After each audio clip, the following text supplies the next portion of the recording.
The great Gavaskars and the great Kapil की team भी नहीं जीत पाई यहाँ, the great Tendulkars and the great Dravid की टीम भी नहीं जीत पाई। गाबा का घमंड टूटा, एजबेस्टन का गुरूर, आप उसके पैरेलल रखते हैं गाबा के पैरेलल इस जीत को? क्यों? पूरी जो आग लेके वेस्ट इंडीज के गेंदबाजों ने सुना, गुस्से से आए।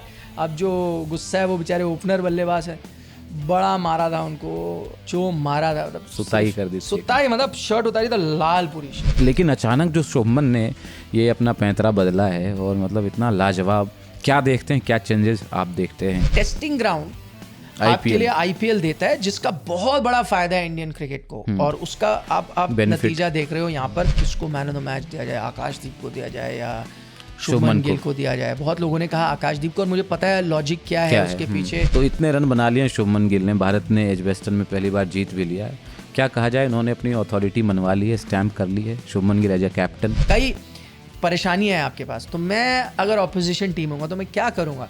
मैं उनको वो कंडीशन दूंगा जिनके वो आदी हैं, जो उनको घर में भी मिलती हैं। उनको ये फील कराऊंगा कि आप लीड्स में नहीं, आप बर्मिंघम में नहीं, आप राजकोट या अहमदाबाद में खेल रहे हो। जिस तरह से गेंदबाजी करते हैं और जो उनका टप्पा पड़ के जो सीम की मूवमेंट है, जो एक्स्ट्रा सीम की मूवमेंट है, वो शमी में आती थी, सेम आपको आकाशदीप में दिखती। बाल भी थोड़े लगभग वैसे ही सेम ही लगता है। कई खिलाड़ियों को बिहार की बजाय झारखंड या बंगाल की तरफ खेलना पड़ा, और बात सही भी है, धोनी से ही सिलसिला वो शुरू होता। बिना हिचकिचाहट के कहूँगा कि देखिए करप्शन तो बहुत है इंडियन क्रिकेट में हर जगह, और दिल्ली से ज़्यादा कहीं मैंने देखी नहीं जितनी ज़्यादा करप्शन यहाँ पे। MS धोनी भी आपने एग्जाम्पल दी, कहीं के भी हो, MS धोनी जिन्होंने, धोनी के साथ कांड तो हुआ ही था ना सर। सिराज का एक बहुत ही इंटरेस्टिंग स्टैट में देख रहा था कि जब वो जस्सी भाई के साथ खेलते हैं या शमी भाई के साथ खेलते हैं, पूरा ही मतलब छोड़ देते हैं रिस्पॉन्सिबिलिटी, भाई आप लोग देख लो। और जब ये दोनों नहीं होते हैं, इन दोनों में से कोई एक भी नहीं होता है, तो सिराज एक अलग सिराज दिखता है। ऐसा क्यों? अब जैसे प्रसिद्ध कृष्णा है, वो बाहर चले जाएंगे और जाना भी चाहिए अब जब बुमराह आएंगे। लेकिन देखिए उनकी जितनी आलोचना हुई, जितनी उनकी गालियाँ पड़ रही हैं सोशल मीडिया पे मैं देख रहा हूँ, वो भी थोड़े अफसोस की बात है। अफसोस की बात इसलिए है क्योंकि कंडीशंस अगर लॉर्ड्स, थोड़ी ट्रेडिशनल लॉर्ड्स जैसी हो, जहाँ कई बार तेज गेंदबाजों को मदद भी मिलती है, और जोफ्रा आर्चर आ जाएंगे, फिर भी इंग्लैंड को एज दूंगा।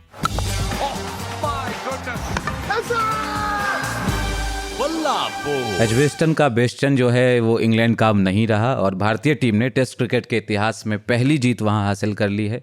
हमें भी अंदाज़ा नहीं था, किसी को इनफैक्ट अंदाज़ा नहीं था कि भारतीय टीम वहां जीत सकती है और ऐसे जीत सकती है। पहले मैच में जो हार मिली उसका कई गुना लगान वसूलने का काम किया है शुभमन गिल ने, और मतलब तारीफ के लिए शब्द कम पड़ जाएं जो भारतीय टीम ने परफॉर्म किया है।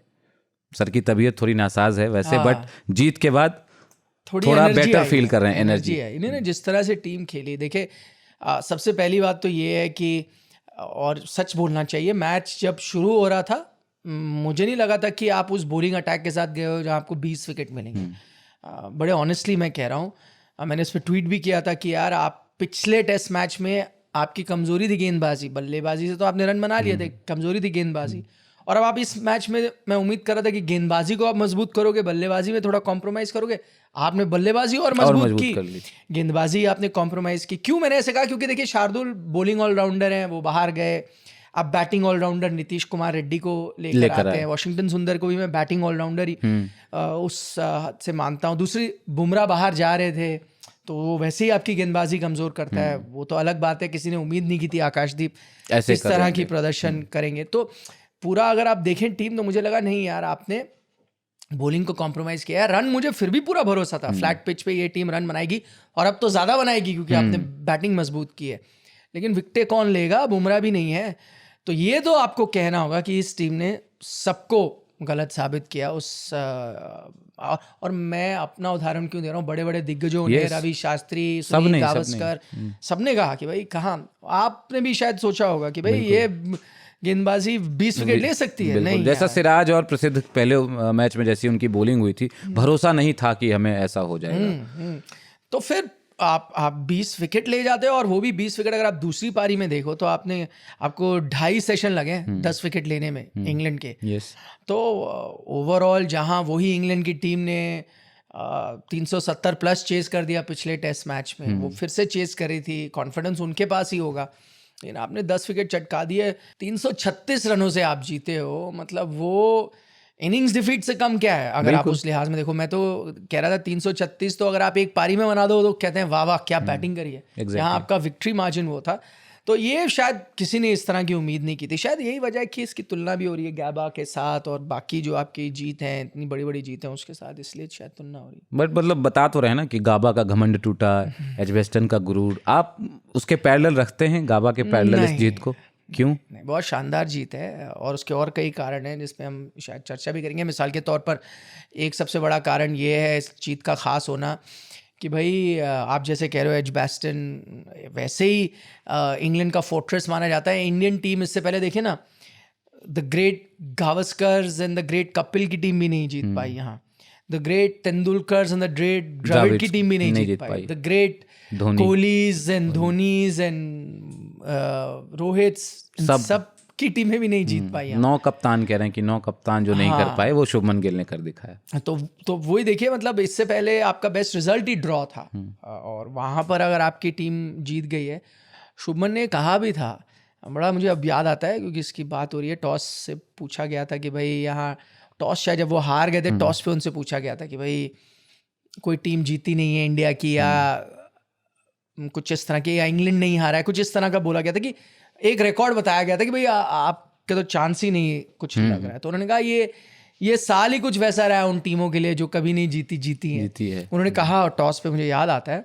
तो हम भी यकीन करते हैं और ये टीम है ये करके दिखाएगी। उससे अलावा मुझे एक और चीज़ याद आती है, मैच से पहले प्रेस कॉन्फ्रेंस में शुभमन गिल से एक अंग्रेज़ी पत्रकार ने पूछा था कि भाई कोई भी इंडियन टीम यहाँ नहीं जीती तो आप कैसे जा रहे हो इस मैच में, ये वो। तो उन्होंने कहा कोई इंडियन टीम ना जीती हो, ये बेस्ट इंडियन टीम है यहाँ आने वाली, शुभमन ने कहा था। अच्छा, तब मैंने जब ये सुना था मुझे लगा था थोड़ा एरोगेंट है आप ये भाई, बिल्कुल शुभमन को भरोसा होना चाहिए। और मुझे ये भी पता है कि अंग्रेजी पत्रकार ने इस अंदाज में पूछा था कि आपको थोड़ा डाउन करें।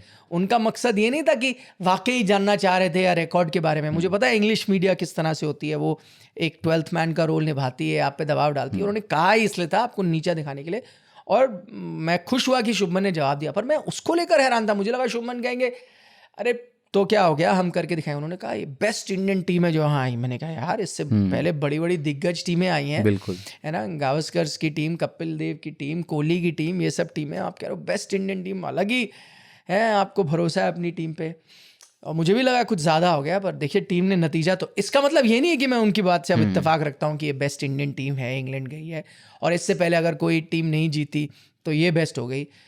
इससे पहले 3 बार दौरे तो आप जीते हो, क्या ये टीम वो दौरा, ये वाला दौरा जीत पाएगी, इस पे अभी भी सवाल है। मतलब ठीक है आपने ये मैच जीता हो, तो इन सब चीज़ों को आप ध्यान में रखो तो वाकई बहुत ही यादगार जीत है, सेलिब्रेट भी करनी चाहिए।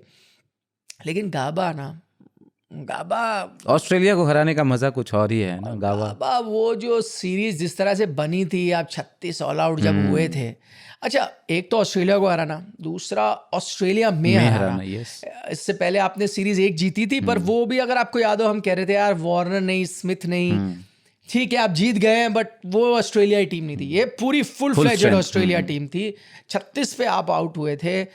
उसके बाद जो मतलब कॉन्टेक्स्ट ऑफ द सीरीज, जो इंजरीज हो रही थी, सब बाहर जा रहे हैं, विराट कोहली नहीं है टीम के साथ, आपके सबसे करिश्माई खिलाड़ी उस वक्त नहीं थे, कप्तान एक दूसरा आया हुआ है, गेंदबाज ऐसे ऐसे खेल रहे हैं जिन जो डेब्यू कर रहे हैं, 2-2 टेस्ट मैचेस का अनुभव है, बिल्कुल उस तरह के गेंदबाज आपकी बॉलिंग डाल रहे हैं। आखिर मैच तक आते आते तो आई थिंक सिराज सबसे आपके एक्सपीरियंस गेंदबाज हो चुके थे शायद, जिन्होंने डेब्यू ही किया था कुछ ही समय पहले। तो मतलब उस अंदाज में, और फिर जो टोटल आपके लिए लगा था वहाँ, और ऑस्ट्रेलिया कभी नहीं हारा था। चौथी इनिंग्स में आपने चेज किया 370 के आसपास, वही और फिर जो गिल ने जिस तरह की बैटिंग करी, 90-91 रन बनाए, फिर पंत की बल्लेबाजी, फिर पुजारा भी आए, तो मतलब वो चीज़ अलग थी, वो गूज बम्स थे। यहाँ भी मज़ा बड़ा मज़ा आया इस मैच में। लेकिन सच्चाई तो ये है, जो गाबा में गूज बम्स आए थे कि ये हो क्या रहा है, आंखों आपको ऐसे कई बार मलनी पड़ रही थी कि भाई ये सच में हो रहा है, यही इंडियन टीम कर रही है। पिंच करना पड़ रहा था खुद को। बिल्कुल वो सीरीज। अच्छा, उससे पहला वाला टेस्ट मैच जो सिडनी में आप जिस तरह से ड्रॉ करते हो, 2 खिलाड़ी अश्विन हनुमा विहारी जिस तरह से लगे रहते हैं और आपको मैच इंजरी के बावजूद खेलते रहते हैं ना, हैमस्ट्रिंग नहीं है, आपको पता है अब अगला मैच नहीं खेलेंगे, हैमस्ट्रिंग गया है, और खड़े हुए हैं वहाँ, डटे हुए हैं और ड्रॉ आपका करवाते हैं। और उससे पहले जो पुजारा चोट खाए जा रहे हैं इधर इधर इधर 6 या 7 ब्लोज उनके बॉडी पे लगते हैं, वो आकर लाल के, ही हाँ। लाल थी लाल उनकी था बिल्कुल। पूरी, अगले दिन मुझे याद है अखबार में वो होते हैं ना डॉट लगा करके, पहला ब्लो यहाँ लगा, दूसरा यहाँ लगा, तीसरा यहाँ लगा, वो तस्वीरें निकली थी। वो आई थिंक मुझे एक इंग्लैंड के बल्ले ब्रायन क्लोज मेरे ख्याल से उनके साथ हुआ था इंग्लैंड दौरे पे। टोनी ग्रेग इंग्लैंड के कप्तान थे, तो ग्रेट वेस्ट इंडीज जो क्वार्टेट ऑफ फास्ट बॉलर्स था, तो उन्होंने मैच से पहले कह दिया था we will make them grovel, Tony Greig ने कहा था। बेचारे ब्रायन क्लोज आए थे है ना, पूरी जो आग लेके वेस्ट इंडीज़ के गेंदबाजों ने सुना, गुस्से से आए। अब जो गुस्सा है वो बेचारे ओपनर बल्लेबाज है, बड़ा मारा था उनको। मुझे वो याद है, उनके बारे में पढ़ा मैंने बहुत चीज़ें। तो वो एक अखबार में जो फ्रंट पेज पे पिक्चर छपी थी वो वही थी, विदाउट शर्ट, पूरी लाल थी। माइकल होल्डिंग और एंडी रॉबर्ट्स ने जो मारा था, मतलब सुताई कर दी थी, सुताई मतलब शर्ट उतारी तो लाल पूरी शर्ट, इतने बाउंसर्स लगाए थे उन्होंने। तो मतलब वैसा ही था पुजारा काल। तो वो सीरीज अलग थी। बट हाँ, अब देखिए ये सीरीज यहाँ आप खड़े हो, किसने सोचा था, जैसे हमने कहा यहाँ 20 विकेट इस टेस्ट मैच की, यहाँ टीम ने आपको गलत साबित किया। दूसरा, मैं अगर सीरीज से पहले आपसे पूछता कि दूसरे टेस्ट मैच के बाद 1 ऑल पे आप बैठे हो तो आप हैरान हो जाते हैं। अच्छा, 1 ऑल में भी मैं कहूँ शायद लोग इससे इत्तेफाक रखे या नहीं, मुझे लगा इंडियन टीम अभी तक बेहतर नजर आई है। क्यों? इंग्लैंड से बिल्कुल, क्योंकि लीड्स में तो कांटे की टक्कर थी, 19-20 चल रहा था, कभी कोई टीम आगे कभी कोई टीम आगे। ठीक है, आखिर में बाजी मार गई इंग्लैंड की टीम, लेकिन सबने माना कि भाई बराबर की टक्कर थी, 50-50 थी। चलो 51-49 हो गया एंड में, या 52-48 हो गया एंड में, और इंग्लैंड जीत गई। यहाँ तो कोई मुकाबला ही नहीं था। डे 1 से आपने डोमिनेट किया, पूरे आखिरी सत्र तक, जब तक मैच चला आपने डोमिनेट किया। आपने बस एक वो पार्टनरशिप जो हैरी ब्रूक और उनकी लगी थी, जेमी स्मिथ की 300 रन की, बस थोड़ा सा वहां पे लगा कि इंग्लैंड इस गेम में है। वो भी, हाँ वो भी, लेकिन कभी आगे नहीं गया। वो भी गेम चेज ही कर रहे थे। हाँ, आपको लग रहा था चलो ये पार्टनरशिप बन रही है, देखते कहाँ तक जाएगी, लेकिन आपको ये कॉन्फिडेंस था, रन इतने बना दिए यार, कभी ना कभी तो ये भी आउट होंगे। तो ये पूरा टेस्ट मैच आपने शुरू से आखिर तक डोमिनेट किया, कभी इंग्लैंड आसपास भी नहीं आपकी नजर है। जैसे रेस की शुरुआत हुई, आप इतने आगे निकल गए कि लीड बढ़ती ही चली गई। तो अगर आप दोनों टेस्ट मैचेस को जोड़ लो, अगर आप 10 दिन के खेल पे नजर डालो अभी और तुलना करो, तो इंडियन टीम बेहतर नजर आई है इंग्लैंड से ओवरऑल। और ये शायद किसी ने उम्मीद नहीं की होगी कि एक युवा टीम, और सबसे बड़ा आई थिंक इस वक्त एक टेक अवे अगर मैं लूँगा इस जीत से भारतीय टीम की, सबसे बड़ा टेक अवे तो यही है ना कि आप और हम सब, जितने भी जो हमारे दर्शक भी हैं जो देख रहे हैं, थोड़ा तो वो घबरा रहे होंगे कि यार, क्योंकि एंड ऑफ द डे हम सब इंडियन क्रिकेट का भला ही चाहते हैं, तो थोड़ा तो घबरा रहे होंगे, नहीं यार कहीं बेइज्जती ना हो जाए यार, विराट कोहली नहीं है, जसप्रीत बुमराह हर टेस्ट मैच नहीं खेलेगा, अश्विन छोड़ गए हैं, रोहित शर्मा छोड़ गए हैं, क्या होगा यार, मतलब कुछ कर पाएगी टीम या नहीं, उन टेस्ट मैचेस में क्या होगा जिसमें जसप्रीत बुमराह नहीं खेलेंगे। घबरा हम सब रहे थे, और हम ये मान के चल रहे थे, मैंने तो अपने आप को मेंटली ये मान के चल रहा था कि देखिए बुरे दिन आएंगे, कुछ बुरी हार भी होंगी, लेकिन यार ज़्यादा गुस्सा आने नहीं देना है, क्योंकि ये युवा टीम है, उसको थोड़ा चांस देना है। ये मैं मान के चल रहा था कि यार थोड़ा पेशेंस दिखानी है हमने भी, है ना। बुरा ज़रूर लगेगा इंडिया हारेगी, लेकिन थोड़ा वेट कर लेंगे यार, थोड़ा लंबी रोप देंगे यार, आप वो चीज़ छोड़ दो, ये टीम कह रही है वेट मत करिए, है ना, मतलब हम तैयार हैं यार। तो सबसे बड़ा टेक अवे यही है कि अगर हम में कुछ भी किसी किस्म का डर था कि यार क्या होगा फ्यूचर ऑफ इंडियन क्रिकेट को लेकर, विराट कोहली, रोहित शर्मा, अश्विन के जाने के बाद, तो भाई उसका जवाब तो इस टेस्ट मैच से मिल गया।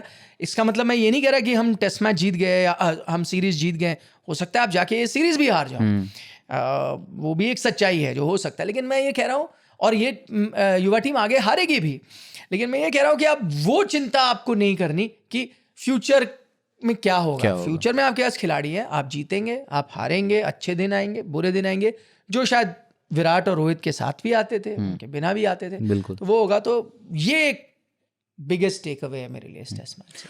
टीम इंडिया एक यूनिट के तौर पर खेली, 3 सबसे बड़े इसमें जीत के सूत्रधार आप कह सकते हैं। Shubman Gill no doubt 430 run उन्होंने बनाए, आकाशदीप 10 विकेट हॉल है उनके पास। सिराज की अच्छी बॉलिंग रही पहले इनिंग में, बाकी कॉन्ट्रीब्यूशंस भी आई। यशस्वी जायसवाल ने रन बनाए पहली इनिंग में, दूसरी में भी थोड़े रन आए उनके। पंत ने रन बनाए वहाँ पे जा करके, राहुल की हाफ सेंचुरी आई, थोड़े बहुत कॉन्ट्रीब्यूशंस। करुण नायर के भी आप अगर ऐड कर लें, स्लिप कॉर्डर में कैचिंग भी अच्छी रही उनकी। तो ये रहा। लेकिन शुभमन गिल पे थोड़ी बात करें। जब हमने पिछले एपिसोड्स में बात करी थी, जब कप्तान उनको बनाया गया था, कि एक मौका उनके पास नंबर 4 एक तो पोजीशन आ रहा है, जो बेटन पास करने वाली बात होती है कि विराट कोहली की जगह ले रहे हैं। विराट कोहली का भी टेस्ट क्रिकेट में परफॉर्मेंस कुछ वैसा ही था, कैप्टन बनने से पहले बिलो 40 एवरेज था उनका। शुभमन भी उसी रास्ते पर थे। लेकिन अचानक जो शुभमन ने ये अपना पैंतरा बदला है, और मतलब इतना लाजवाब, क्या देखते हैं, क्या चेंजेस आप देखते हैं, क्या उन्होंने अपनी तकनीक के साथ कुछ एडजस्टमेंट किया है, क्या किया है? देखिए कई चीज़ें हैं इसमें। एक तो ये है कि उन्होंने इसके बारे में आईपीएल में जिक्र किया था, और अब मुझे वो चीज़ें याद भी आ रही। उन्होंने कहा था कि यार उन्होंने एक चीज़ सीखी थी पहले सीज़न ऑफ द आईपीएल में, जब वो कप्तानी कर रहे थे, कि वो अपनी कप्तानी और बैटिंग को मिक्स होने दे रहे थे, और इसलिए उनको नुकसान भी हुआ था। तो इस आईपीएल में जब वो खेलने गए, उन्होंने आशीष नेहरा के साथ बैठ के बात की, तो एक चीज़ उन्होंने सीखी कि यार कैसे कप्तानी और बल्लेबाजी दो अलग अलग चीज़ें हैं, इनको कैसे अलग रखा जाए। अभी कहना आसान है, उसको करना मुश्किल हो जाता है। तो लेकिन इन्होंने ये किया आईपीएल में। तो मैं कहता हूँ, देखिए आईपीएल का हमें यहाँ ये फ़ायदा मिलता है कि एक टेस्टिंग ग्राउंड है, आपने उसको टेस्ट कर लिया। अब देखिए क्या हुआ, यही अगर आईपीएल में वो कप्तानी नहीं करते, सीधा अंतर्राष्ट्रीय क्रिकेट में आके कप्तानी करते, तो उन्हें भी ये समय लगता है ना सीखने में। तो फिर हम तभी कुछ रिजल्ट्स आपके पक्ष में नहीं जाते, उनके रन नहीं आते ऐसे, और दबाव बनता। फिर हम यही बात कर रहे होते, यार थोड़ा पेशेंस रखिए, अभी तो शुरुआत की है। देखिए लेकिन फ़ायदा अब ये हो रहा है कि आप आईपीएल में ये चीज़ें आजमा सकते हो, और आईपीएल में ये बहुत बड़ा फ़ायदा है, क्योंकि हालांकि फॉर्मेट अलग है, लेकिन सबसे बड़ी परेशानी तो यही होती है ना, कप्तानी करना। जब आप ऑन फील्ड करते हो, कैसे डिसीजन लेते हो, वो चीज़। दूसरा, एक क्राउड के सामने करना। तीसरा, बड़े बड़े खिलाड़ियों को देना। तो यहाँ अगर आपके पास आप कुछ भारतीय खिलाड़ी भी थे, उनको जो क्या कहते हैं डायरेक्शन देना, या फिर उनको बताना क्या करना है, या गेम प्लान उनके साथ बैठ के बनाना। कई बड़े आपसे सीनियर भारतीय खिलाड़ी भी होते हैं जिनके साथ आप कर सकते हो, अंतर्राष्ट्रीय खिलाड़ी भी होते हैं। तो आपको इस चीज़ की भी आदत डालते हैं कि आप जूनियर भी हो तो किस तरह से आप मैसेजिंग पास ऑन करते हो। तो एक टेस्टिंग ग्राउंड आपके लिए आईपीएल देता है, जिसका बहुत बड़ा फायदा है इंडियन क्रिकेट को, और उसका आप नतीजा देख रहे हो यहाँ पर अंतर्राष्ट्रीय क्रिकेट में भी हो रहा है। अब जैसे शुभमन गिल है, तो उनकी वो एक चीज़ ठीक हो गई, तो ये चीज़ वो लेकर आए कि जब मैंने बैटिंग करनी है तो मैं बैटर हूँ, मैं भूल रहा हूँ टीम को करना क्या है। भाई मेरा काम है रन बनाना है, टीम की सिचुएशन क्या है उसकी बैटिंग करनी है, मैं कर रहा हूँ, वैसे ही कर रहा हूँ। जब कप्तानी होगी तब मैं सोचूंगा, जब फील्ड में जाऊंगा, कि क्या गेम प्लान बनाने, क्या करना। तो वो चीज़ उन्होंने डिफ्रेंशिएट की, ये उसका फ़ायदा हुआ। दूसरी बात है, आपने सही कहा, कई लोग भाई रिस्पॉन्सिबिलिटी जब लेते हैं तो एक अलग निखार उनके।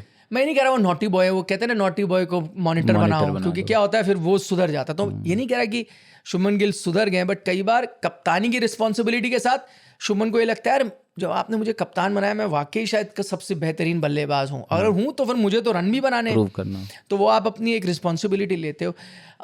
तीसरी बात ये है, जो उनकी टेक्निक को लेकर थोड़े इश्यूज आते थे सेना कंट्री में, खासतौर पर गेंद जब अंदर आती थी तो कई बार हार्ड हैंड से खेलने की उनकी क्रिटिसिज्म हुई है।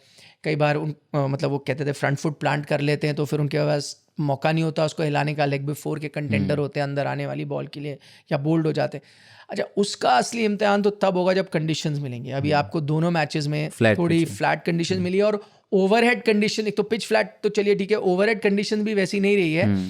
और तीसरी बात है, ड्यूक बॉल ने वैसी मूवमेंट दिखाई नहीं है जिसके लिए वो जानी जाती है। इसके लिए खुद गिल ने बोला है कल प्रेस कॉन्फ्रेंस के बाद, बोला उन्होंने कि 20 ओवर के बाद बॉल का शेप जो है वो बिगड़ जा रहा है, वो बॉल जो है सॉफ्ट हो जा रही है। हाँ, एक तो वो है, और दूसरा उस तरह की मूवमेंट नहीं आ रही। तो मतलब वो और टेस्ट आएंगे तो मैं उसका इंतज़ार करूँगा, लेकिन फ़िलहाल वो जो चीज़ कर रहे हैं, आप बताएं 400 रन एक टेस्ट मैच में, इस पे हमारी थोड़ी डिबेट भी हो रही थी कि भाई किसको मैन ऑफ द मैच दिया जाए, आकाशदीप को दिया जाए या शुभमन गिल को दिया जाए। बहुत लोगों ने कहा आकाशदीप को, और मुझे पता है लॉजिक क्या है उसके पीछे, कि 20 विकेट आपको लेने होते हैं, है ना, कि जीतने के लिए तो मैच। जैसे मैं एक व्हाट्सएप ग्रुप का भी हिस्सा हूँ, राम गोवा भी है उसमें, तो उन्होंने जैसे कहा, मैं सुबह पढ़ रहा था तो उन्होंने कहा कि नहीं यार मैं आकाशदीप को देता हूँ, और मुझे समझ आ रहा है क्यों, क्योंकि हाँ सपाट पिच है, फ्लैट कंडीशन में है, तो रन तो सब बनाएंगे, अगर गेंदबाज कोई इतना अच्छा निखर कर आता है तो भाई उसको ही मिलना चाहिए। ये मैं भी इसमें विश्वास रखता और हूँ। आउट भी सब टॉप ऑर्डर के बल्लेबाजों को किया है। बिल्कुल मैं आपसे सहमत हूँ, लेकिन मैं इस बार क्यों गिल के लिए कह रहा हूँ,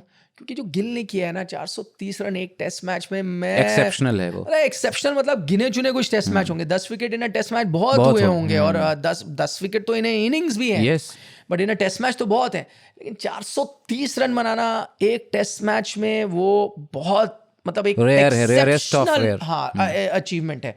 और दूसरी बात मैंने कहा कि देखिए पिच आसान है, लेकिन आसान पिच पे भी रन बनाना है ना, make hay when the sun is shining कहते हैं अंग्रेजी में, तो भाई उस पे भी आपको करना है। और तीसरी बात, पूरे इंडियन अगर आप लाइनअप में देख लें, शुभमन इकलौते हैं जिन्होंने 3 फिगर टच किया है, पहली पारी में भी दूसरी पारी में। एक और किसी ने शतक नहीं लगाया। भाई अगर इतनी आसान थी तो लीड्स में तो हमने 5 देख लिए थे शतक, यहाँ सिर्फ शुभमन गिल है जिन्होंने दोनों पारियों में शतक लगाए हैं। मतलब डबल 100 है, वो भी डैडी है। हाँ। और इसमें सेंचुरी भी है, वो भी बड़ा है। तो इसमें बहुत बड़ी चीजें होती हैं यार, वो भी अंतर्राष्ट्रीय गेंदबाज हैं, कई आपके बड़े बड़े बल्लेबाज, और कंसंट्रेशन लेवल ड्रॉप हो जाता है। केएल राहुल अच्छा खेल रहे थे, उनसे ड्रॉप हो गया, जडेजा अच्छा खेल रहे थे, कहीं ना कहीं उनसे गलती हो गई, हो जाती है ना, यही तो है। और 200 इतना, आप जैसे आप कह रहे हो डैडी डबल 100 बनाना, तो आपको उनको दाद देनी होगी। और बिगेस्ट डिफरेंस मेकर शायद दोनों टीमों के बीच में वही थे। वैसी इकलौती मतलब 400 रन इंग्लैंड की तरफ से कोई बनाता था, मैच ड्रॉ था भाई ओवरऑल, है ना, तो वैसा कोई कर नहीं पाया। तो जो उन्होंने इस टेस्ट मैच में किया है और जो रिस्पॉन्सिबिलिटी के साथ वो खेल रहे हैं, वो तो टॉप नॉच। और मुझे लगता है ना कि शुभमन गिल एक क्विक लर्नर भी हैं। आप देखें पिछले मैच में भी शतक उनका आया था 147, लेकिन जहां से उनका विकेट गिरा, कोलैप्स हो गया इंडियन टीम का, तो उससे उन्होंने सीखा। और इस बार पहली पारी में उन्होंने कहा कि नहीं, इस बार मैं इतना रन बना के जाऊंगा, इतने रन बना कर जाऊंगा कि ज़रूरत नहीं पड़ेगी, और टिके रहे वो। सिर्फ शुभमन ने नहीं, शुभमन ने तो सीखा ही सीखा, बट एक सबसे बड़ा कारण मुझे लगा कि भारत ये टेस्ट मैच जीता है क्योंकि उन्होंने अपनी सारी गलतियों से सीखा। और ये एक हॉलमार्क, एक साइन है अच्छी टीम का। आप देखें 3 बहुत बड़ी गलतियां भारतीय टीम ने लीड्स टेस्ट मैच में की थी। गलती नंबर 1 कि आपके लोअर ऑर्डर ने रन नहीं बनाए थे, तो आपने उसको सुधार दिया। इस बार आपके लोअर ऑर्डर ने रन रविंद्र जडेजा ने दोनों पारियों में कर डाला। सबसे बड़ी एक गलती जो आपने लीड्स में की वो आपने यहाँ नहीं दोहराई। दूसरी आपने बड़ी गलती लीड्स में की वो ये कि आपसे दूसरी टीम की टेल आउट नहीं हुई। यहाँ आपने क्या किया, आपने दूसरी टीम को निपटा दिया। तीसरी गलती आपसे क्या हुई, आपने अहम मौके पे कैचेस छोड़े, बहुत सारे कैचेस छोड़े। यहाँ आपने क्या किया, आपने सब अहम कैचेस पकड़ लिए। करुण नायर की आपने बात की, ओवरऑल इंडियन टीम ने आखिर में आते आते एक शायद केएल राहुल से कैच छूट गया था, वो अलग है, but overall in the context of the match आपने कैचेस पकड़े। तो 3 आपने बड़ी गलतियां लीड्स में की, वो आपने यहाँ सुधार ली। देखिए नतीजा बिल्कुल अलग है। यही गलतियां आप लीड्स में नहीं करते तो वो टेस्ट मैच, मैं नहीं कहता आप 2-0 ऊपर होते, बट आप 1-0 ऊपर होते, वो ड्रॉ था मैच। अगर आप ये एलिमेंट्री मिस्टेक्स नहीं करते, तो पूरी टीम ने ये सुधारा है। और ये सब चीज़ें ना देखनी बहुत ज़रूरी है, क्योंकि मैं जब वही मैंने कहा ना कि फ्यूचर सिक्योर है, तो आप यही देखते हो कि यार क्या टीम गलतियां सबसे होती, टीम ने गलतियां की, देखो अगले ही मैच में, तो वो ये टीम कर रही है। तो इतने रन बना लिए शुभमन गिल ने, भारत ने एजबेस्टन में पहली बार जीत भी लिया है। क्या कहा जाए, उन्होंने अपनी अथॉरिटी मनवा ली है, स्टैम्प कर ली है Shubman Gill as a captain. देखिए फिर भी मैं कहूँगा अर्ली डेज, अब उनका फ्यूचर एज कैप्टन क्या रहता है किसको क्या पता। और आगे टफ टेस्ट आएंगे। मैं आगे की मतलब मैं लॉन्ग टर्म नहीं कह रहा, शॉर्ट टर्म भी कह रहा हूँ। लॉर्ड्स में देखिए सबसे बड़ी गलती इंग्लैंड ने भी की है। मैं तो खुद बड़ा हैरान हूँ, और अगर मैं इंग्लैंड के खेमे में होता तो मैं या एक इंग्लिश पत्रकार होता तो या इंग्लिश क्रिकेट बोर्ड में होता, तो सबसे पहले मैं सवाल ये पूछता कि यार आप इस तरह की पिचेस आप क्यों देखना चाहते हो। मुझे पता है वो क्यों बनाते हैं, क्योंकि उनके बेसबॉल को ये रास आती है।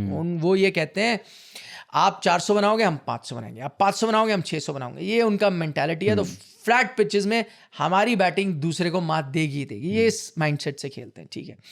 लेकिन आपने इंडिया के लिए देखिए कितना फ़ायदा करा। अब आप इंडिया यहाँ आई थी परेशानियों को लेकर, नया कप्तान की टेक्निक पर सवाल, बाकी जो खिलाड़ी आ रहे हैं उनकी टेक्निक पे सवाल, कई पहले दौरे पे जा रहे हैं इंग्लैंड, IPL खेल के आ रहे हैं, दौरे पे हैं, हार्डली एट ऑल खेले हैं, तो कई परेशानी है आपके पास, तो मैं अगर ऑपोजिशन टीम होगा तो मैं क्या करूंगा, मैं उनको वो कंडीशन दूंगा जिनके वो आदी हैं, जो उनको घर में भी मिलती हैं। उनको ये फील कराऊंगा कि आप लीड्स में नहीं, आप बर्मिंघम में नहीं, आप राजकोट या अहमदाबाद में खेल रहे हो, या मैं उनको फील कराऊंगा आप लीड्स और बर्मिंघम में, जिसकी आपको आदत नहीं है। तो अब जैसे इंडिया है मिसाल के तौर पर, टर्निंग ट्रैक्स इंडिया में, देखिए इंडिया क्यों देता था टर्निंग ट्रैक, इंडिया भी फंसता था, पर उनको ये पता था कि इन ट्रैक्स में 9 में से 10 में से 9 बार हम दूसरे से बेहतर ही होंगे, इक्का दुक्का बार हम भी फंसेंगे, ये तो जाल हम बिछा रहे हैं, हम भी फंसेंगे, फंसती थी, लेकिन ओवरऑल हम इनसे आगे ही रहेंगे। तो ये मानकर इंडियन टीम चलती थी। सेम नज़रिया इंग्लैंड का भी आप देखें, फंसती इंग्लैंड भी यहाँ, लेकिन मोर ऑफन देन नॉट जो आपके लड़के आ रहे हैं उनको नहीं आदत ना इन कंडीशंस की। आप कितना भी अभ्यास कर लो, पर आप बचपन से आप इन कंडीशंस में नहीं खेल रहे हो, तो आपको परेशानी आएगी। ठीक है, एक खिलाड़ी निकल जाएगा, रन बनाएगा, बाकियों को परेशानी आएगी। आपने उनको इंडिया जैसी कंडीशंस दी, ये पिछले कुछ समय से हो रहा है, तो इंडियन टीम ज़्यादा कॉन्फिडेंट है। मुझे लगता है ये ऑस्ट्रेलिया और न्यूजीलैंड और बाकी साउथ अफ्रीका इनके साथ चल भी जाता है, बट इंडिया के लिए तो ये बिल्कुल ब्रेड एंड बटर सिचुएशन है। आप उनको दे रहे हैं, आपने उनको परेशान ही नहीं होने दिया। देखिए, और आप अगर आप उस स्थिति पे जाओगे तो अब तो इंडिया भी कॉन्फिडेंस के साथ है, जो भाई लैक ऑफ कॉन्फिडेंस के साथ यहाँ आए होंगे। अब तो एक टेस्ट मैच जीत चुके हैं, 1-1 की बराबरी पर है, पहले में भी रन बनाए, दूसरे में भी रन बनाए, कॉन्फिडेंस की अब कमी नहीं होगी। तो अब शायद, लेकिन फिर भी इंग्लैंड के नज़रिए से, क्योंकि देखिए दूसरी बात, सबसे बड़ा अंतर है इस वक्त दोनों टीमों में, मतलब हमने इंडियन टीम की तारीफ की है, लेकिन मेरे से आप पूछें तो एक सबसे बड़ा रीज़न इंग्लैंड और इंडियन टीम में जो अंतर है, जो इंडिया क्यों बेहतर नज़र आ रही है, वो है गेंदबाजी। इंडिया टीम की गेंदबाजी, चाहे हम आलोचना कर लें सिराज या प्रसिद्ध कृष्णा या बुमराह या जिनकी भी, ये बहुत सुपीरियर बॉलर है जिनके पास बहुत ज़्यादा एक्सपीरियंस है टेस्ट क्रिकेट। आप टंग और कार्स और इवन वोक्स, जिनको अगर कंडीशंस ना मिले, वो कंडीशन स्पेसिफिक है, तो वो इवन बशीर इनएक्सपीरियंस, आपके पास जडेजा हैं, तो फ़र्क है, मतलब बहुत ज़्यादा फ़र्क है बॉलिंग अटैक दोनों में। तो अगर आप हेल्पफुल कंडीशंस देते हो ना, तो आप बराबरी कर जाओगे बॉलिंग अटैक में, क्योंकि वहाँ इंग्लैंड का भी इनएक्सपीरियंस बॉलिंग अटैक भी बराबर पे आ जाएगा, वहाँ बराबर कर दोगे। वहाँ फिर बैटिंग एक्सपीरियंस का काम आएगा, जहाँ मुझे लगता है इन कंडीशंस में डकेट, रूट, स्टोक्स ज़्यादा सुपीरियर बैटर है हमारे उस। पर आपने इंडिया को एक अच्छे मेज़बान की तरह बोला, नहीं आप आइए, होम सिक मत फील करिए, हम आपको घर जैसा ही फील कराएंगे।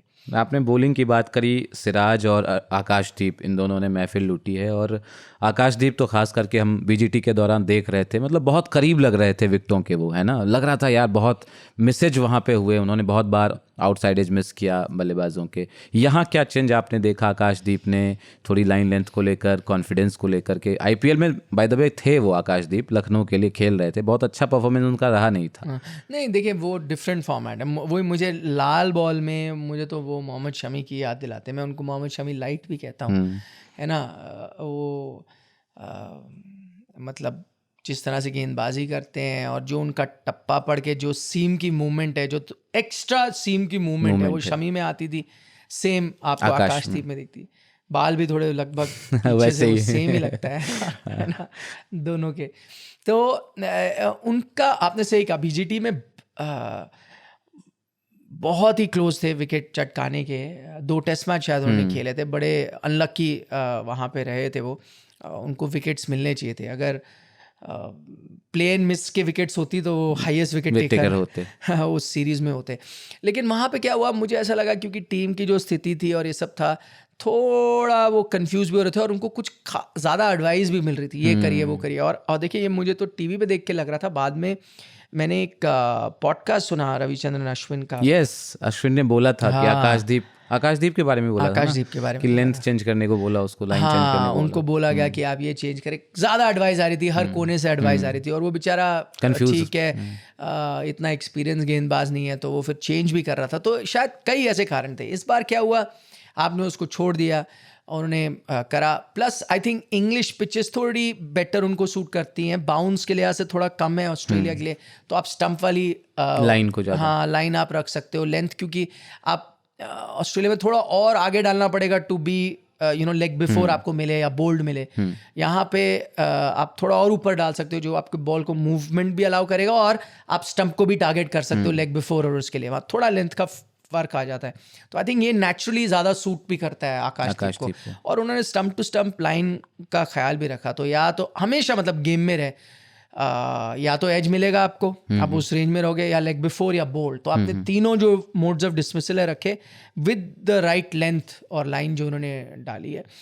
तो वो और एक और चीज़ जैसे मैंने कहा, नेचुरली उनको ये जगह सूट भी करती है। मज़ा तो आता अगर टिपिकल इंग्लिश कंडीशन में उनको गेंदबाजी मिले तो और भी स्विंग करवाते हो भुवनेश्वर कुमार की तरह, जैसे भुवी की गेंदें स्विंग होती थी, वही देख के मजा आता था।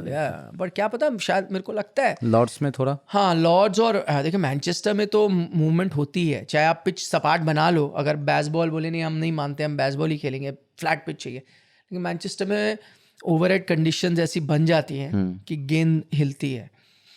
तो हाँ वहाँ पे भी देखने को मिलेगा, पर उन्होंने बोला ऐसी फ्लैट कंडीशंस में ही निकाल लेता हूँ विकेट, फुल कंडीशन में तो क्या बात है। पर्सनल लाइफ बहुत उनका स्ट्रगल रहा है। बिहार से आते हैं, सासाराम से, उसके बाद बंगाल चले गए थे खेलने के लिए।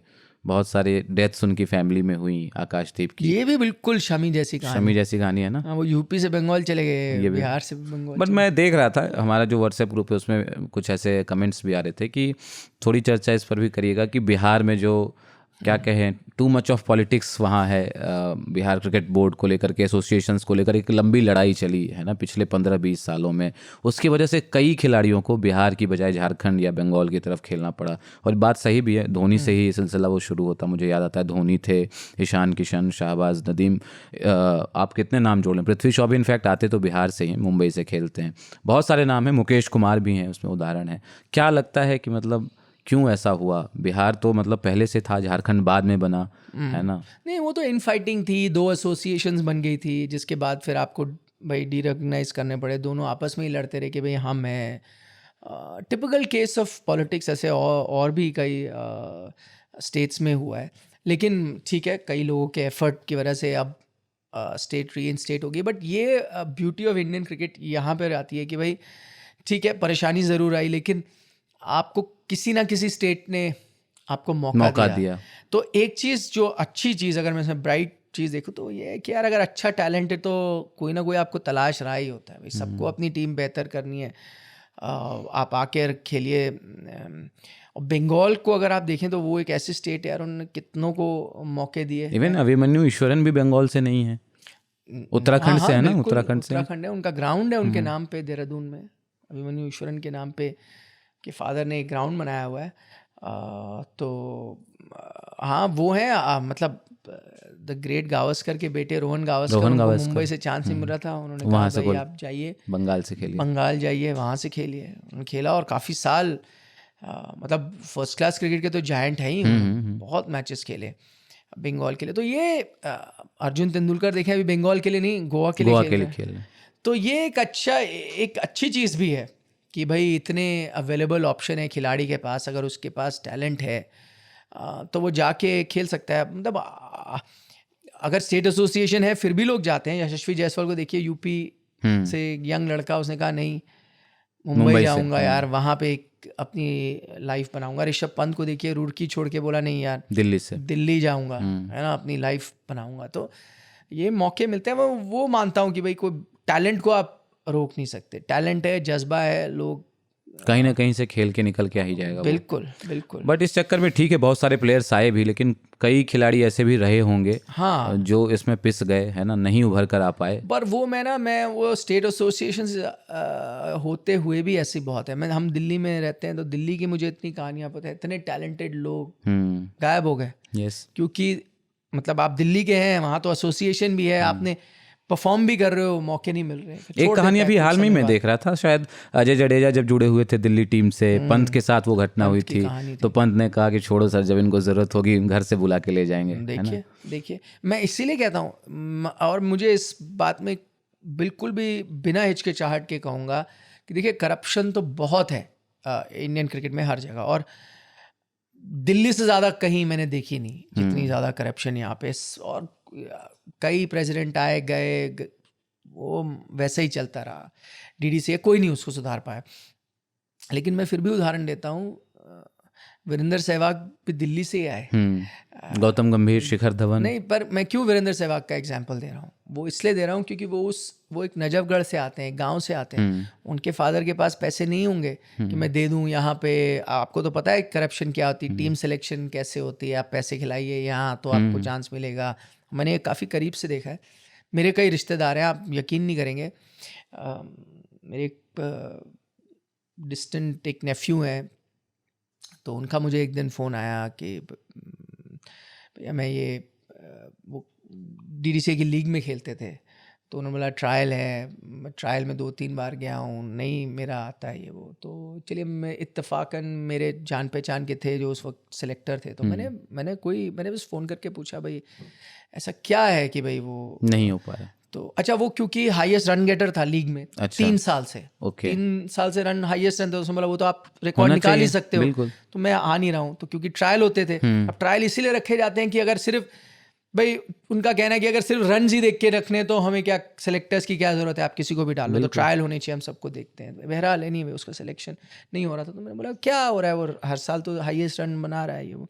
अब देखिए, मेरे को वो जानते हैं और जान पहचान है और जानते हैं मैं जर्नलिस्ट हूँ ये वो। तो उन्होंने कहा नहीं वो एक्चुअली क्या हुआ, मैं सब सिलेक्टर से बात करके बताता हूँ। वो मेरे को ऐसे, फिर उन्होंने बात करके बोला हमने बात की थी, डिस्कशन में है ही, ऑब्वियसली हाईएस्ट रन गेटर है, पर ना हमें लगा कि फास्ट बॉलिंग में ना थोड़ा घबराता है या कुछ ऐसा करके उन्होंने कुछ मेरे को बताया। तो मैंने ठीक है, मैंने बता दिया भैया। तो हंसने लगा, उसने कहा कि आप पूरे सर्कल टेली क्रिकेट में चले आओ। कह रहा मैं स्पिनर पे मैं फिर भी मान लेता क्योंकि मैं कई बार स्पिनर पे फंसता हूँ, तो लोग कहते हैं, कहते फास्ट बॉलिंग में तो मैं मेरी एक विकेट भी आउट भी नहीं हुआ होगा। तो आप जो मेरे साथ खेलते हैं ना लीग में, उनसे पूछना कि तो अगर कोई इक्का दुक्का कह भी दे कि स्पिनर से आउट होगा तो मैं मान भी लेता हूँ हाँ कि यार स्पिनर से मेरे परेशानी, ये कह रहे हैं ऐसा। तो अब मैं क्या बताऊँ। सही बात। तो आप बोलने के लिए कुछ भी बोल देते हो। तो मतलब कहने का मतलब ये है, लेकिन उसी सिस्टम से सहवाग क्यों आया, क्योंकि उसने रन इतने बनाए कि आप दरवाजा तोड़ ही दिया, मतलब कि लेना ही पड़ेगा आपको। आप कुछ कर ही नहीं पाए। सब हम्बल बैकग्राउंड से आते हैं, ये वो कोई खिलाड़ी नहीं है। तो इसलिए मैं कहता हूँ अगर टैलेंट है, उस लेवल के आप खिलाड़ी हो, आपको कोई रोक नहीं सकता। और देखिए MS धोनी भी आपने एग्जाम्पल दिया, कहीं के भी हो MS धोनी, जिन्होंने धोनी के साथ कांड तो हुआ ही था ना सर। हाँ, ईस्ट जोन के लिए जो सिलेक्शन हुआ था उनको बताया ही नहीं गया। हाँ, वो पहुंचा ही नहीं पहुंची ये वो नहीं। पर मैं वही कह रहा हूँ, जिस शख्स ने 22 साल तक रणजी ट्रॉफी शायद नहीं खेला था तब तक, 22 साल की उम्र तक, तो आप सोचें वो इंडिया खेल गया उसके बाद। मतलब कितने लोग हैं जो लगे रहते हैं उस उम्र में, जिसमें रणजी ट्रॉफी नहीं पहुंचे। भाई 16 साल में सचिन तो इंडिया खेल गए थे ना, उनके हीरो तो वही थे। बिल्कुल। तो वो तो यही सोचते होंगे MS धोनी की, यार मैं सचिन जैसा बनूंगा। तो 16 साल में वो भी सोचते होंगे मैं इंडिया खेल जाऊँ। 16 नहीं तो 17 नहीं तो 18 या 20-22 तक तो आपने स्टेट की टीम से नहीं खेला। सोच लो, फिर भी वो लगा रहा और इंडिया खेल गया उसके बाद भी। सबका टाइम अलग अलग पे आता है, वही मैं कहता हूँ, टैलेंट को कोई रोक नहीं सकता। बट मैं आपसे सहमत हूँ कि बहुत ऐसे नाम है, बड़े बड़े नाम है। मैं कई आदमियों से मिला हूँ। मैं एक फंक्शन में गया था कुछ साल पहले, तो मैं अजय जडेजा के साथ बैठा था। तो वो एक शख्स से बड़े अच्छे से मिले, ये वो व्हाटएवर। तो मैंने बोला कौन है ये, बोला अरे आप इनको नहीं जानते। नहीं, अभी हम इंटरनेशनल क्रिकेटर्स को। बोला ये ना एक समय पे मेरे साथ ये इंडिया अंडर 15 अंडर 19 हम सब एक साथ खेले, इंडिया के लिए खेले। कहता हमारे टाइम पे ये कपिल देव होता था, मतलब कि best bowler best batter of the team, एक इकलौता इंसान जो हम सबसे बेहतर दोनों चीज़ों में। और देखो वो इंडिया नहीं खेला ना। तो मैं यही कह रहा हूँ, कब क्या सर्कमस्टांसेस होते हैं, हो जाते हैं। एनीवे सर, एक ये अलग से टॉपिक है जिस पे विस्तार से बातचीत हो सकती है। कभी हम कोशिश करेंगे किसी एक ऐसे शख्स को बुलाएं जो बोर्ड क्रिकेट्स के जो पॉलिटिक्स है और उन सब पे बात करें, कोशिश करेंगे आगे चल के कभी। मैच पे आते हैं थोड़ा सा। सिराज का एक बहुत ही इंटरेस्टिंग स्टैट में देख रहा था कि जब वो जस्सी भाई के साथ खेलते हैं या शमी भाई के साथ खेलते हैं, पूरा ही मतलब छोड़ देते हैं रिस्पॉन्सिबिलिटी, भाई आप लोग देख लो। और जब ये दोनों नहीं होते हैं, इन दोनों में से कोई एक भी नहीं होता है, तो सिराज एक अलग सिराज दिखते हैं, DSP सिराज की भूमिका में नजर आते हैं। ऐसा क्यों है? उनको शायद रिस्पॉन्सिबिलिटी अच्छी लगती है। वो देखिए क्योंकि उन्होंने कहा I only believe in Jassi भाई, तो वो जब खेलते हैं तो वो कहते होंगे आई बिलीव इन जस्सी भाई है ना। अब जस्सी भाई नहीं है तो कहते हैं यार अब मैं किस पे बिलीव करूं, मुझे खुद ही कुछ करना पड़ेगा। वो अलग बात है, आकाशदीप आ गए, बट मैं वही कह रहा हूँ वो भी जब अच्छा करते हैं ना तो आपको अच्छा लगता है, क्योंकि यार एक हार्ड वर्कर है, एक ट्रायर है, बीजीटी में भी घोड़े की तरह डालते गए आपके लिए ओवर्स। जब भी आपको ज़रूरत होती है सबसे ज़्यादा ओवर्स उनसे आप डलवाते हो, तो उनके विकेट लेने से क्या रहता है, जो डिजर्व्ड कैंडिडेट है वो टीम में लगातार बना रहता है। अब देखिए अब जैसे प्रसिद्ध कृष्णा है वो बाहर चले जाएंगे और जाना भी चाहिए अब जब बुमराह आएंगे, लेकिन देखिए उनकी जितनी आलोचना हुई, जितनी उनकी गालियां पड़ रही हैं सोशल मीडिया पे मैं देख रहा हूँ, वो भी थोड़े अफसोस की बात है। अफसोस की बात इसलिए है क्योंकि क्या हुआ उन पिछले मैच में वो आपके हाईएस्ट विकेट टेकर थे, 6 विकेट लिए थे, 5 विकेट थे उनके पिछले में लीड्स में। बुमराह के 5 थे, सिराज के 5 थे, दोनों जॉइंट हाईएस्ट विकेट टेकर। उससे पहले टेस्ट मैच खेले थे, हाईएस्ट थे 6 विकेट उन्होंने चटकाए थे सिडनी में। यस 2 टेस्ट मैच में 11 विकेटें हैं उनकी, ठीक है। तो लोग कह रहे हैं यहाँ इस मैच में क्यों खिलाया। अब आप और मैं टीम बना रहे होते तो क्या मैं ड्रॉप कर देता जिसने दोनों पिछले टेस्ट मैच में मेरे लिए सबसे ज्यादा विकेटें निकाली है, कैसे ड्रॉप मैं करता। बिल्कुल ठीक है, उनकी इकोनॉमी थोड़ी सी इकोनॉमी को लेके हुआ है, लेकिन आप वो भी आपको इन कॉन्टेक्स्ट देखना पड़ेगा। देखिए वो इकोनॉमी उनकी क्यों गई, वो एक ओवर में रन खाए। अब सोशल मीडिया वही ना पूरा लाज, वो ओवर में रन क्यों खाए, क्योंकि आपकी टीम ने वो प्लान बनाया कि शॉर्ट पिच गेंदबाजी करो, वहां फील्ड लगाएंगे, वो कैच आउट होगा। वो उन्होंने अमेजिंग ओवर खेला, शॉर्ट बाउंड्रीज थी सर, अब स्क्वायर बाउंड्रीज, ठीक है। तो वो प्लान तो बॉलिंग कोच ने बनाया ना, कप्तान ने फील्ड लगाई ना, आपने उस पर डाला, वो नहीं चला। अब उसके ठीक बाद देखे जब लंच हुआ उसके बाद जब वो गेंदबाजी करने आया, उन्होंने outside the off stump line पकड़ी तो कोई नहीं ले पाया। अब सेकंड इनिंग में देखे जब वो पैनी डाला, उनकी 2 की इकोनॉमी होगी। तो आपको देखना पड़ेगा किस कॉन्टेक्स्ट में हुआ, क्या उनको कहा गया था, क्या था। पर अफसोस मुझे ये होता है, देखिए अगले मैच में तो उनको बैठना ही पड़ेगा, ऑब्वियस सी बात है, कोई आएगा, बट हम बैटर को थोड़ी लंबी रोप दे देते हैं कि यार इसने क्या हुआ, 3 मैच है तो अभी तक तो रन बना रहा था ना, एक मैच पे रन नहीं बनाया तो आप, पर हम गेंदबाज को इस नजरिए से नहीं देखते। बाहर कर दो, अच्छा बाहर करो वो अलग बात है, इसको टेस्ट क्रिकेट के आसपास नहीं आना चाहिए, इसको टेस्ट क्रिकेट मत खिलाओ, ये है ये मुझे लगता है बहुत नाजायज़ है। हम इन ओवरऑल नहीं देखते कि एक गेंदबाज क्या कर सकता है क्या नहीं करता है। एक टेस्ट मैच में नहीं करता तो आउट, बल्लेबाज 100 बना दे, फिर 2-3 में नहीं खेले तो कोई दिक्कत नहीं है, बट वैसा ये तो है थोड़ा सा गेंदबाजों के साथ हम लोग करते हैं। बट लॉर्ड्स में अगला टेस्ट मैच है और बुमराह आ रहे हैं टीम में। उधर इंग्लैंड की टीम में भी जोफ्रा आर्चर होंगे, आई थिंक उसमें होंगे ही, गस एटकिंसन को भी लेकर के आए है ना। What's your gut feeling? देखिए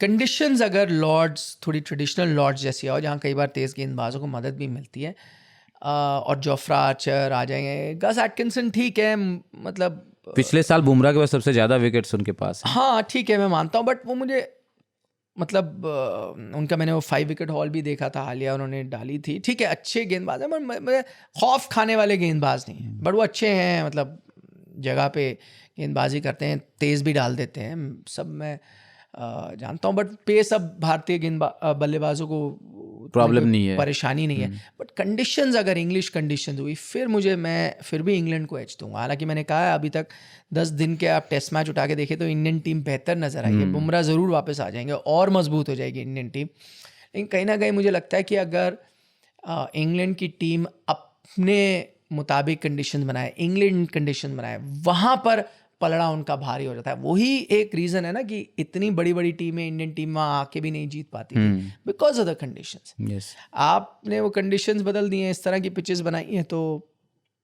हर बार नहीं होगा वो लीड्स में कि दूसरी टीम गलती करती जाएगी और कैच छोड़ती जाए, आप जीत जाओ, वैसा नहीं होगा। तो मैं इंग्लैंड का पलड़ा, अगर आप एक और फिर सपाट पिच बनाते हो, आप बेसबॉल खेलना चाहते हो, फिर तो मेरे लिए 50-50 गेम है। इंडिया रन बना देगी, फिर नहीं मुझे लगता इंग्लैंड कुछ खास कर पाएगी अभी भी। लेकिन सीरीज़ में ये नहीं मानूंगा कि इंडिया फेवरेट है, मैं एज इंग्लैंड को दूंगा, क्योंकि मुझे लगता है लॉर्ड्स और मैनचेस्टर में आपको कंडीशंस इंग्लैंड जैसी मिले, और अगर वहाँ मिल गई और वो जीत गए फिर तो ओवल में भी वैसे ही आपको देंगे। बट मतलब मुझे ये समझ नहीं आती है ना इंग्लैंड की जो अप्रोच, जो आप कह भी रहे थे कि आप फ्लैट पिचेज बना रहे हो, बेसबॉल खेल भी रहे हो, बट आप पहुंच तो कहीं पा नहीं रहे हो ना। WTC में भी आप कहाँ रह रहे हो? आप देखो अभी भी नीचे ही हो, और नीचे ही रहते आए हो पिछले 2-3। नहीं, ये मैं आपसे बिल्कुल सहमत हूँ। देखिए, इन्होंने अप्रोच बदली भी, इंडिया में आकर भी शुरुआत वैसे की, फिर बाद में थोड़ी अप्रोच आपने बदल दी कि नहीं यार ऐसा नहीं खेलना चाहिए। फिर अब आप कह रहे हो बेसबॉल विद ब्रेन्स हम खेल रहे हैं, पर वो मुझे समझ नहीं आता उसका मतलब क्या। मैं तो लोगों को कहता हूँ बेसबॉल होगी या with brain cricket he with होगा, ब्रेन्स हाँ। होगी। अब बेसबॉल विद ब्रेन्स का मतलब तो ये है कि वी आर प्लेइंग क्रिकेट, तो आप सीधा ही कहता हूँ क्रिकेट खेल रहे हैं। क्रिकेट का Obviously, मतलब ही वही है। यस, तो यही तो टीमें करती हज़ारों आई साल से हैं। करती आ रही हैं, तो फिर वही आप कहें तो मतलब ठीक है। वो मुझे लगता है कि ये थोड़ा ज़्यादा ही हवा बना हुआ है इस अप्रोच का, और एक वो जो एक पर्सनैलिटी है जिसका उनको मज़ा भी आता है, चर्चा होती है और हम दुनिया को दिखा रहे हैं, वो ज़्यादा ही उसको जीने की कोशिश करते हैं। बट एक समय आएगा, मुझे लगता है आप सही कह रहे हो, जहाँ कहीं ना कोई, बट वो इमिजिएटली नहीं आएगा। मुझे नहीं लगता अब सीधा आप लोग, आपको लगता है अब 1-1 हो गया तो अगले मैच में कोई अप्रोच बदलेंगे या फिर उसके अगले ऐसा, वो बदली जाएगी कोई जब अंत आएगा एक साइकिल का। कुछ जैसे कि होता है ना, आप एक अप्रोच आप चलते रहे, मैकलम के साथ कोच हैं, स्टोक्स हैं, ये चले। फिर जब इंग्लैंड परेशान हो जाएगा, देखिए फायदा इंग्लैंड का एक ये है, जैसे इंडिया में ये नहीं हो सकता, क्योंकि इंडिया में अगर आपके रिजल्ट्स नहीं आए ना तो आपको जल्दी चेंज करना पड़ता है, क्योंकि दबाव इतना है, क्योंकि क्रिकेट का आपका नंबर 1 स्पोर्ट है, इतनी स्क्रूटनी है, हर मैच में आपको खिलाड़ी भी बदलते रहने पड़ते हैं। लेकिन अगर आप देखें इंग्लैंड के फुटबॉल में ऐसा होता है, क्योंकि वो उनका नंबर 1 स्पोर्ट है, वहाँ थोड़ा भी कुछ होता है, कोच बदल दो, निकाल दो, ये चेंज करो, यहाँ रिजल्ट नहीं आया, यहाँ वर्ल्ड कप में आप क्वार्टर फाइनल में बाहर हो गए, बदल दो, वहाँ होता है। या उनके क्लब्स के साथ होता है, जैसे आपने देखा क्रिकेट क्योंकि थोड़ा बैकग्राउंड में रहता है, तो आपने एक फिलॉसफी ली है, मज़े आ रहे हैं, सबको मज़े आ रहे हैं, वो चलता जा रहा है, तो उनको एक लंबी रोप मिलती है। लेकिन हाँ, उसका भी अंत आता है, बिल्कुल। कहीं ना कहीं आता है। तो मुझे लगता है एक लंबे समय बाद जब नहीं आएगा, कोई बैठ के बही खाता निकालेगा, बोलेगा भाई इतने साल से आप खेल रहे हो, क्या क्या आपने अचीव किया, कितनी सीरीज आप घर में जीते हो, कितना फायदा, तो कुछ हुआ नहीं। फिर कहेंगे जब कोच हटाओ, कप्तान हटाओ, फिर एक नई अप्रोच आएगी।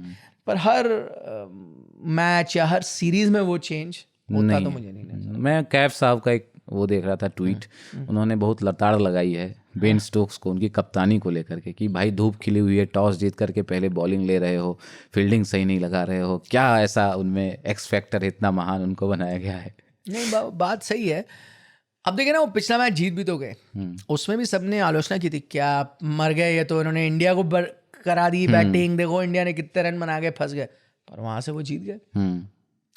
तो उनको शायद उन छोटी जीत का मेरा मतलब है कि सीरीज से ज़्यादा ये जो 1-1, 2-2 मैच ऐसे जीते हैं, इस अंदाज में जीते हैं, उस पर जितनी हेडलाइंस बनती, चर्चा होती है, शायद उनको उसमें ज़्यादा मज़ा आता है लोगों को गलत प्रूव करके। लार्जर पिक्चर या बिगर पिक्चर शायद कोई देख नहीं रहा, ये भी हो सकता है। तो जिस वजह से चले जा रहा है बेसबॉल, वही मैंने कहा कि अगर ये इंडिया में हो रहा होता यही अप्रोच और रिजल्ट्स नहीं आ रहे होते, तो एक सीरीज मिलती है आपको ज़्यादा से ज़्यादा। बिल्कुल, उसके तो बाद चले जा रहे चीज़ें, हैं। सही बात है। हमने देखा ना न्यूजीलैंड सीरीज, BGT के बाद चीज़ें बदल गई। 3 खिलाड़ी, आपके सबसे बड़े जो खिलाड़ी थे वो रिटायर हो गए, है ना। खैर, लॉर्ड्स टेस्ट में एक आखिरी सवाल मेरा ये है कि बुमराह तो आ रहे हैं, डेफिनेटली आ रहे हैं, नीतीश रेड्डी की जगह बन रही है क्या मतलब आप कितने संतुष्ट हैं? हालांकि आपने BGT के दौरान भी कहा था कि आपको एक प्रॉपर या तो बैटर लेकर खेलिए, आपको लगता है आपको बैटिंग मजबूत करनी है, या फिर एक प्रॉपर गेंदबाज लेकर खेलिए। मेरी फिलॉसफी, मेरा भी यही मानना था कि इस मुकाबले में भी अगर आपको नीतीश रेड्डी की जगह इधर आपको अर्शदीप या कुलदीप के साथ जाना चाहिए था। लॉर्ड्स में आपको क्या लगता है? इंटरेस्टिंग चॉइस है। मैं ज़्यादा चेंजेस में विश्वास नहीं रखता कि भाई, और अब आप जीत भी गए हो तो आपको ज़्यादा चेंजेस क्या करनी है। बुमराह आएंगे, प्रसिद्ध बाहर जाएंगे, मुझे लगता है एक ठीक चेंज है। कहीं ना कहीं आपको सोचना होगा, कुलदीप को मैं अभी भी कहूँगा कि आपको मौका लाना देना चाहिए, क्योंकि वो एक विकेट टेकिंग बॉलर है और आपकी बैटिंग बड़ी ज़बरदस्त है। देखिए, आप अगर तो कंडीशंस इंग्लिश कंडीशंस हुई जहाँ गेंदबाजों को मदद मिल रही है, तो मुझे नहीं लगता वो फिर बॉलिंग पे ज़्यादा ध्यान देंगे। वो इसी गेंदबाजी के साथ जाएंगे, आकाशदीप, सिराज और बुमराह आ जाएंगे, और आपके फिर बैकअप में जडेजा, सुंदर, लेकिन वो बेसिकली बैटिंग आपकी कवर कर रहे हैं, तो आप इसी से जाओगे। ज़रूरी पड़ी तो नीतीश रेड्डी भी डाल देंगे, तो यही टीम आपकी खेलेगी। एक चेंज हो जाएंगे, बुमराह आएंगे अगर कुछ कंडीशंस गेंदबाजों को मददगार साबित हो रही हैं।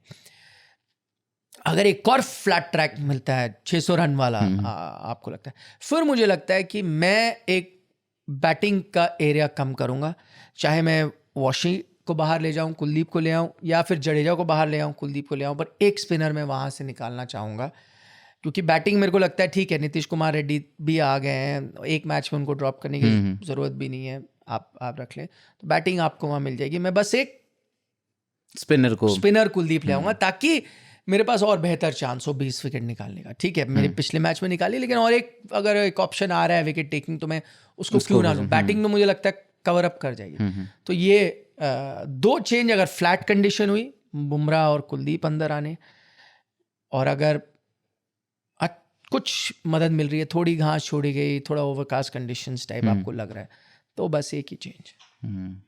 वैसे जो टॉस हुआ था दूसरे टेस्ट मैच के, तो शुभमन ने कहा था कि हम अपनी बैटिंग को थोड़ा और मजबूत करना चाहते हैं, इसलिए वॉशिंगटन को लेकर के।